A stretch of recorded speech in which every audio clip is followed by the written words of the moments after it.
She's going to record this. Got it. Welcome everyone to your birth prep yoga class. This morning we're going to talk about breastfeeding. Alex is going to take over and introduce herself and talk for about 20 minutes and then we'll get moving. Okay, thank you. I am so happy to be here. My name is Alex. I am the owner and founder of Motherhood Blooms Lactation. And today we are going to be covering some really basic stuff when it comes to breastfeeding. There's so much information. To condense it down, in 20 minutes, I had to be really selective. But we are going to cover the importance of getting a good latch and some strategies to help set you up for success after birth. And then we'll be able to get to all of the questions that you have. So I am going to share my screen here. Okay, everyone can see okay?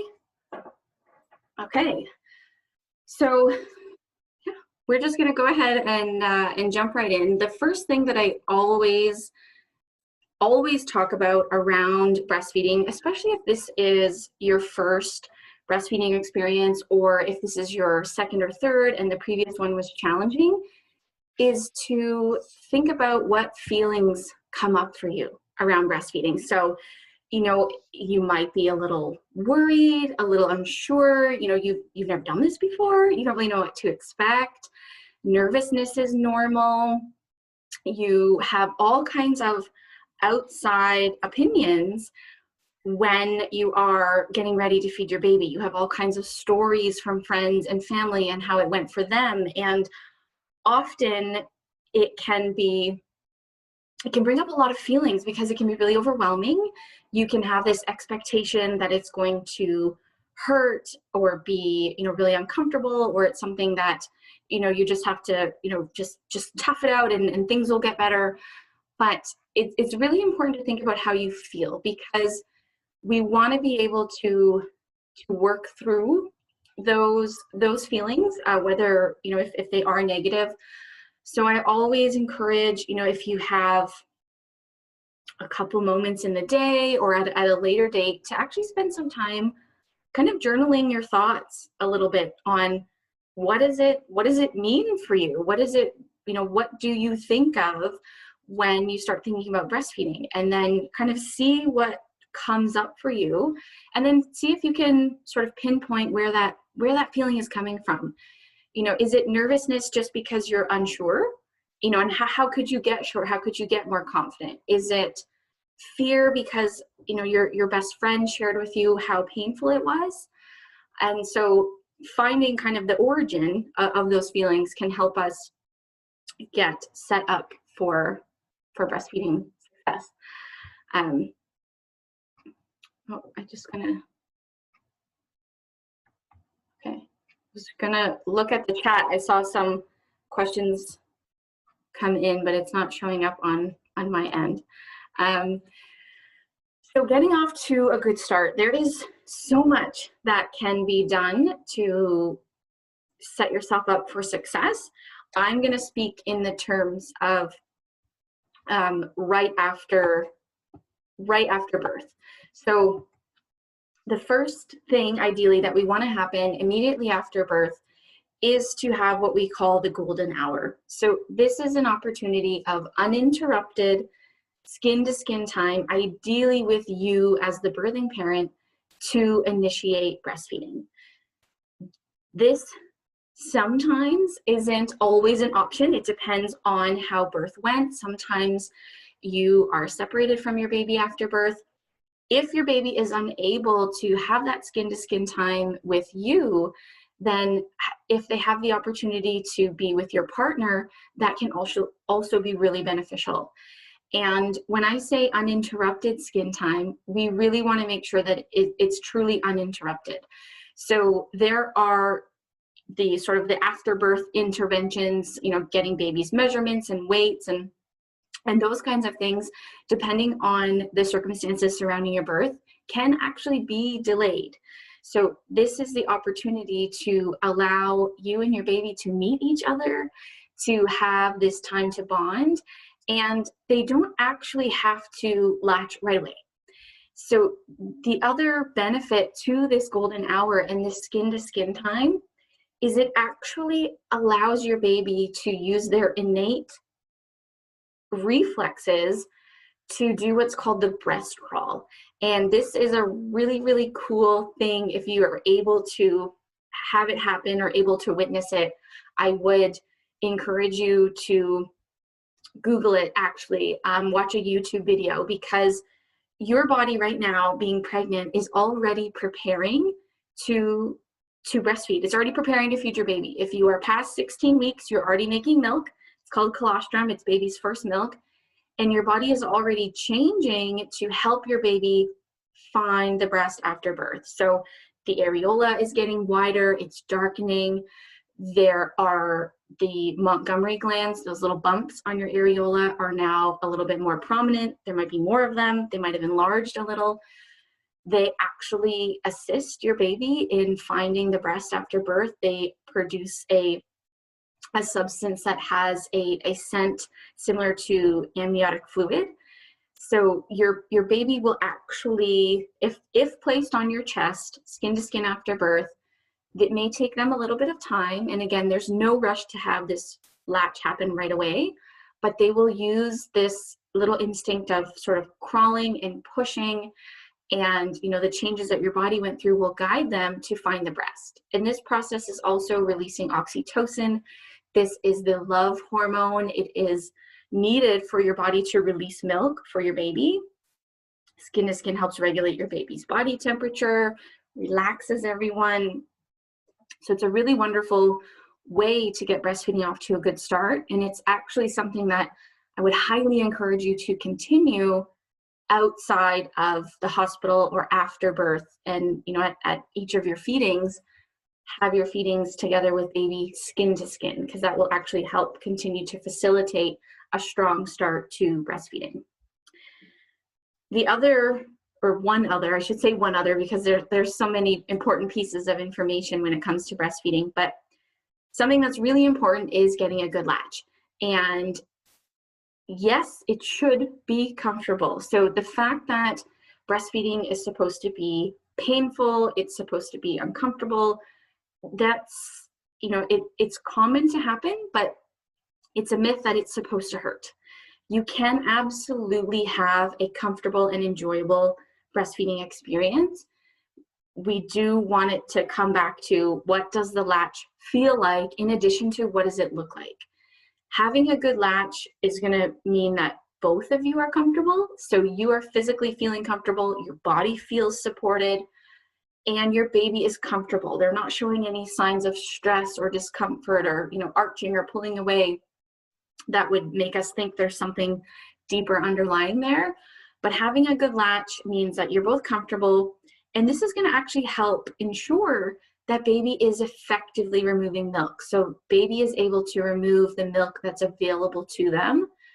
What that in turn is going to do is set you up for a strong milk production, because your supply is essentially based on milk removal. So the first little while, there are hormones involved, but there comes a point where it's maintained through supply and demand. And that just means the more milk that's removed, the more milk that's made. So ensuring that you're comfortable and baby is able to effectively remove milk will then help set you up for a strong foundation of milk production.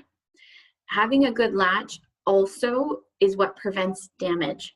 So that's where things start to get really painful or uncomfortable, is when there isn't a good latch, when it's really shallow, when your nipple is being compressed in a way that's really uncomfortable. That's when damage can happen. So a good latch is really important for comfort level. And there are a few things we want to keep in mind when we are latching our baby. One thing that I will say is, I first want to make sure that your body is supported. You physically feel comfortable in how you are positioned. I see a lot of brand new moms leaning forward, sort of hunching over down to their baby, bringing their breast down to baby, and you're going to spend a lot of time feeding your baby. And to feed in a position like that, it's just really uncomfortable. You can start to get a lot of pain in your neck and shoulders. and it just doesn't make for a comfortable experience. So we want to make sure that your body feels physically supported. I really encourage parents in the early days to adopt more of a reclined, laid back position. But we want to keep in mind chin to skin. I say that because ideally we want to bring baby to our body. So they are coming to us, and then baby is leading with their chin. Chin to skin just means that the chin is going to connect with the breast tissue before anything else does. This is what's going to help ensure that your baby gets a deep latch. And what a deep latch means is they are drawing in not only the nipple, but some breast tissue as well, but they are drawing that nipple all the way to the very back of their mouth where the soft palate is. So the hard palate is the roof of your baby's mouth. When the nipple hits the roof of the mouth and baby begins feeding, that's when things can start to hurt. The nipple can compress, it can start to pinch, and things can be really uncomfortable. When they get this deep latch where their chin is leading, so their chin is connecting first, their head is extended, your nipple is sort of pointing up towards the roof of their mouth, their nose is free to breathe. This is where you can get that more comfortable latch. It's also important that they're very close to your body. Literally touching your body, tummy to tummy, facing you, is going to help you get an ideal latch. So the baby in this picture isn't latched yet. If they were to close their mouth and latch now, this would likely be a very painful latch. It is quite shallow, but I wanted to include this image so that you can see how the chin is connected with the breast tissue, and baby's head is back, and they're working to, their tongue is now going to draw the nipple all the way to the back of their mouth.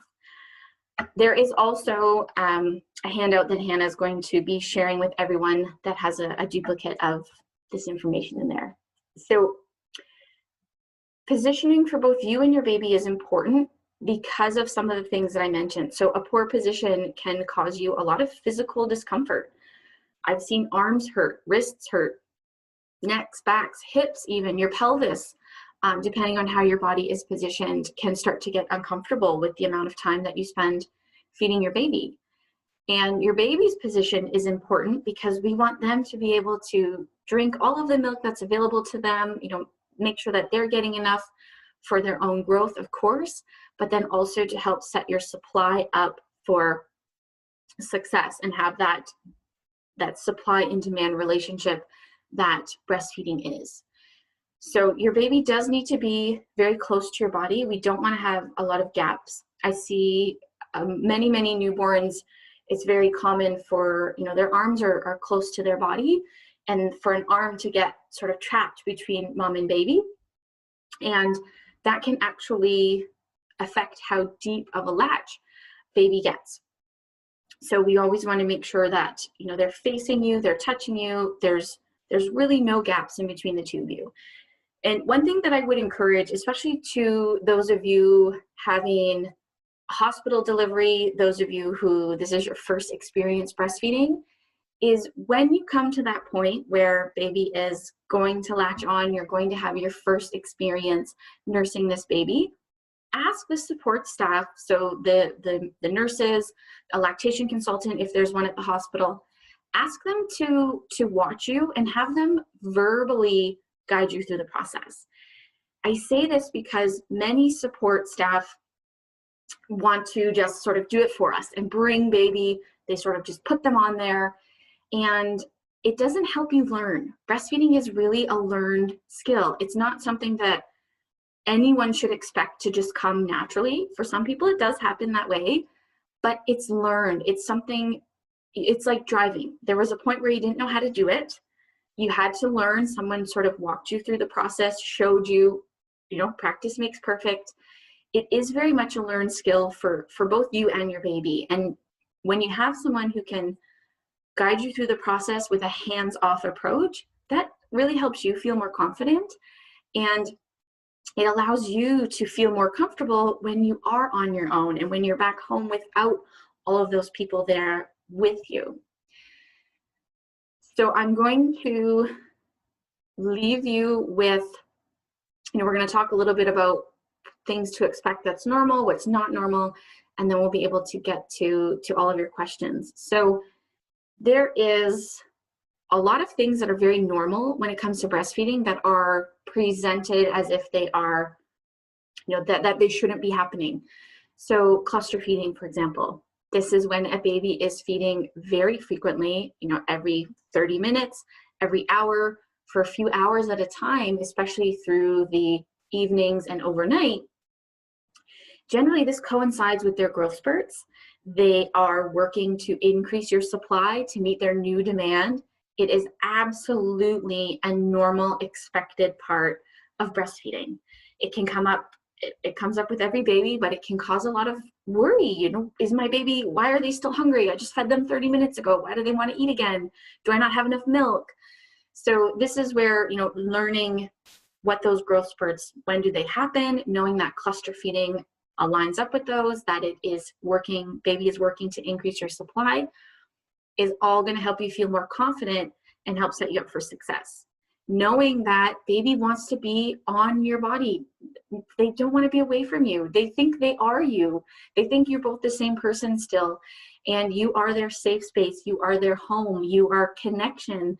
They want to be with you, hearing your heartbeat, smelling you. It is not abnormal in any way for your baby to not, to not want to be away from you. So that is something that is true of all newborns, and it's very, very normal. Frequent feeding. So 10 to 12 or more times in 24 hours is actually quite normal. There's a lot up there, it says 8 to 12 times, feeding baby. 8 would really be the minimum, and I rarely see newborns, unless we have some concerns with jaundice or, they're really sleepy after delivery, feeding on that lower end. 8 would really be the minimum. 10 to 12 or more is what's most common, is what's average. It's normal. Baby feeding during the night, at midnight, at 2 a.m. Like this is normal. It is supposed to happen. Waking frequently, it's supposed to happen. They are a little baby. They have very different sleep cycles from you and I. These are normal things. Your breast leaking milk after birth, also very normal. These are all things that doesn't have any implications of, around supply. Some people leak for a short period of time. Some people leak for a longer period of time. These are just a few things that are absolutely normal to experience. The other side here of what's not normal is these are really common. So they happen often. And I say that they're not normal only because we can easily correct these things. So we can easily correct them when we have the support, when we have the education, when you have someone who can help you through it. But basically, you shouldn't expect these to have to happen to you, because they don't. You can get through, you can have a breastfeeding journey where you don't have any latch issues or pain. If you have pain, it's a red flag. We need to look at something. There's something going on. We want to make you comfortable. Blocked ducts and plugged ducts. Yes, it's very common for those to happen, but there's some people that it doesn't happen to them. And there's always reasons for why they happen. So there are things that can be done to work through them or avoid them. Same goes for mastitis and thrush. These are really common problems that happen. There are ways to avoid them. There are ways to work through them. It doesn't mean you have to expect these things to happen to you. Breast pain, nipple pain, pain with pumping, all of these things can be avoided when we have that education and that support from someone who's on our side. And really the best way to set yourself up for success is with a prenatal breastfeeding course specifically. So not necessarily a labor and delivery class. Those are fantastic. I'd say definitely take one. Some touch on breastfeeding, but to really learn what you need to feel confident and feeling like you're going into this breastfeeding experience prepared, you want to focus on a prenatal breastfeeding course. So I have the Breastfeeding Before Baby program. It is 4 modules, completely work through at your own pace. It's video based to really teach you way more than I could cover today, and expand on a lot of those sort of those normal and then not normal things.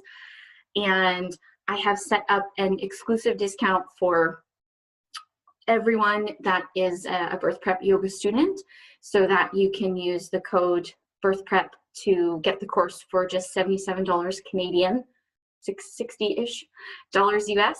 And then we'll have all of that information available to you after as well. So I'm going to go ahead and I'm just going to stop sharing here so I can get into the chat and I can answer your questions. So thank you so much, Alex. If they get the course, do they have lifetime watching or does it expire? No expiry, so forever access. So it's something you can go through right now. You can refresh again before baby comes. You can go back to kind of go through it after baby's here. In 2 years, if you're having another baby, as long as, even if you don't remember your login, you can reset it. Yeah, access never expires. That's great. That's the same with birth prep yoga. I just leave forever videos. Okay, so questions. Number one, can you share info about positions you can breastfeed in? So maybe like top 3 positions or something. Yeah, so if I had to pick top 3, so the first would be recline breastfeeding. So for anyone who wants to look this up on their own, also I can share more information in the Facebook group later. You can look up the terms. It's also called biological nurturing, laid back breastfeeding, recline breastfeeding. Basically, you're reclined to where you feel comfortable. So you don't have to lay down flat completely. You can have some pillows behind your back, be on a, sort of a 45-degree angle, or sit up a little bit more if that's comfortable for you. But what this does is help encourage baby's natural instincts to root for and find the breast. So when you're laid back, baby is then fully supported laying on your body. This takes the weight off your wrists, your arms, your back is supported, you're feeling comfortable. And there was actually a recent study, and I think it was done out of Italy, that demonstrated that this position actually helps reduce pain while breastfeeding, because it does help encourage baby to get that deep latch. So that position is definitely worth trying. Before I say 2 others, I have to say that there's no right or wrong position. If you feel comfortable, if baby's feeding well and they're getting milk, then that's the right position for you. There isn't one that's going to work for everybody, because our bodies are different shapes and sizes, right? The width of our chest, the shape of our breasts, the length of our torso, our babies, they're all different shapes and sizes, and that's what's going to make one position feel more comfortable than another for you. So a laid back position.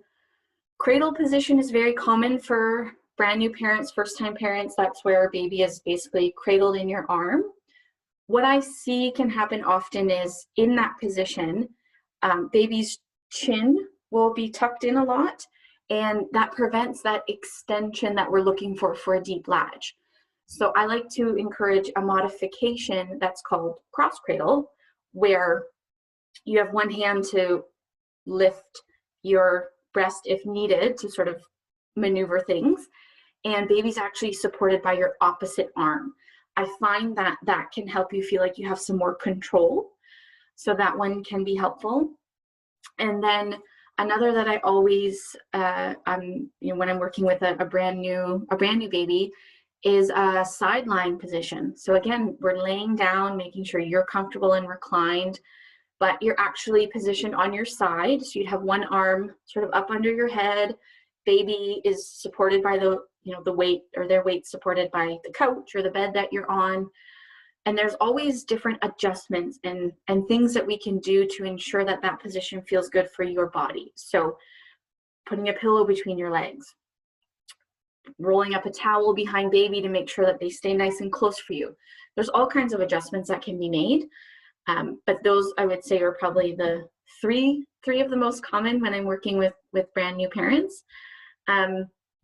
As far as those cysts go, so those are called galactoseals, and they're just a benign milk-filled cyst in the breast. They happen for some people, and quite honestly, we there isn't a set protocol in lactation other than make sure that you're still removing milk and feeling comfortable. And then often they do go away when breastfeeding ends. So they are not a plug duct. It is absolutely something separate. It is a cyst that forms, but actually just fills with milk. So that would be, yeah, it could be something where I think it was, yeah, we can even connect outside of here if you wanted to learn a little bit more, because it's very unique. I've come across it a few times in my practice, but it's a very different approach than if we have a blocked duct or something like that. But it's absolutely something that happens. It's just it's benign, so they're never something to worry about in that respect. Oh, perfect. And our last question, does the course have information on pumping as well? That's a great question. So there is some, and the reason I say some is because the goal with the course is to really help you understand those first few days and those first few weeks. For pumping, so I should also mention, I live in Canada. I'm not usually working with families about back to work and pumping until much closer to the 12-month mark. In the US, it's very different. Back to work happens much sooner. Pumping needs to happen much sooner. So the prenatal breastfeeding course doesn't have as much information as I would typically share with someone with respect to pumping.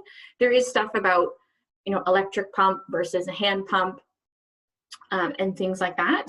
But I do have a separate, actually, I call it a mini course. It's only a couple lessons on pumping, and that's also something I do one-on-one with people. But yeah, if you're looking for, it depends what kind of information you're looking for. If it's sort of like back to work style of information for pumping, unfortunately, it's not in the class. Okay. Thanks so much, Alex. You were amazing. Let's stop your recording there and let's